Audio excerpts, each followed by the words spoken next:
ఓం నమ శివాయ. ఓం నమో శ్రీ విఘ్నరాజాయ నమః. ఓం నమో శ్రీ లక్ష్మీ నృసింహదేవాయ నమః. ఓం నమో శ్రీరామచంద్ర పరబ్రహ్మణే నమః. ఓం నమో శ్రీకృష్ణ పరబ్రహ్మణే నమః. నమస్కారం. ఈరోజు 2025 సంవత్సరం మార్చి నెల 19వ తేదీ శ్రీ క్రోధినామ సంవత్సర పాల్గొన బహుళ పంచమి సౌమ్యవాసరే బుధవారం. ఇప్పుడు హైదరాబాద్ మహానగరంలో సమయం మధ్యాహ్నం 12:39 అయింది. భక్తుని నోట భగవద్గీత.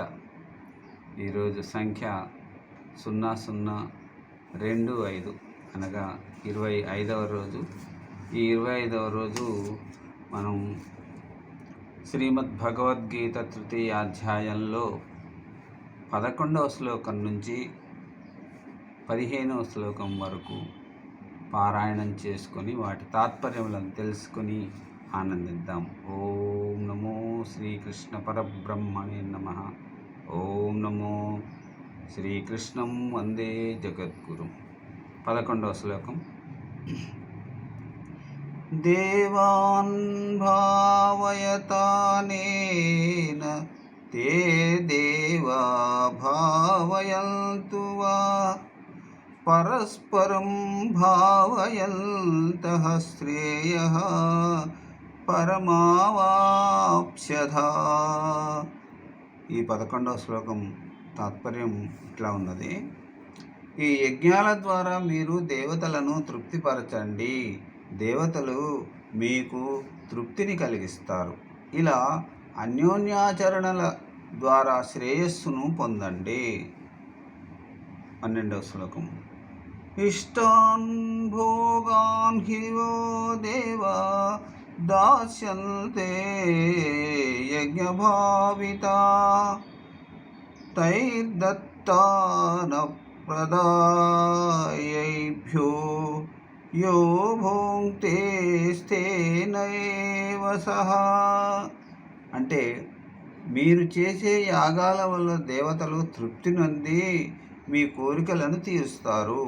వారిచ్చిన ద్రవ్యాలను వారికి నివేదించకుండా భోగించేవాడు చోరుడే అవుతాడు. ఇప్పుడు 13వ శ్లోకం. యజ్ఞశిష్టాశిన సంతో ముచ్యంతే సర్వకిల్బిషైః. యజ్ఞశిష్టాశినః సంతో ముచ్యతే సర్వకిల్బిషైః. భుంక్తే తే త్వఘం పాపా ఏ పచత్యాత్మకారణాత్. అంటే యజ్ఞశేషాన్ని మాత్రమే భుజించేవారు సమస్త పాపాల నుంచి విముక్తులవుతారు. కేవలం తమ కొరకే వండుకు తినేవారు పాపాల పాలైపోతారు. ఇప్పుడు 14వ శ్లోకం. అన్నాద్భవంతి భూతాని పర్జన్యాదన్న సంభవా యజ్ఞాద్భవతి పర్జన్యో యజ్ఞకర్మ సముద్భవా. 14వ శ్లోకం తాత్పర్యం. అన్నం వల్లనే సర్వభూతాలు జన్మిస్తూ ఉన్నాయి. ఆ ఆహారం వర్షం వలన ఉత్పన్నమవుతోంది.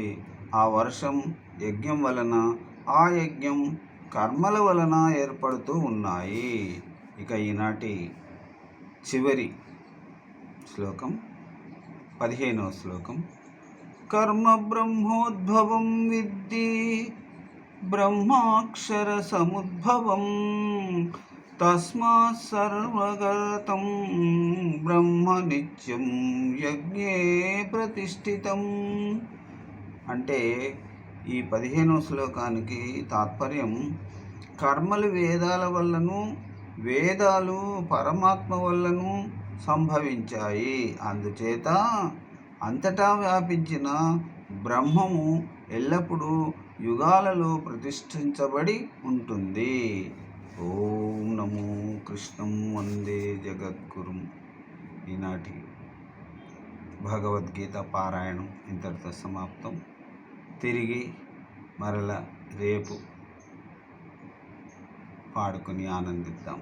ఓం నమో శ్రీకృష్ణ పరబ్రహ్మణే నమః. సర్వే జనా సుఖినో భవంతు. అందరూ బాగుండాలి, అందులో నేనుండాలి. సెలవు. నమస్కారం.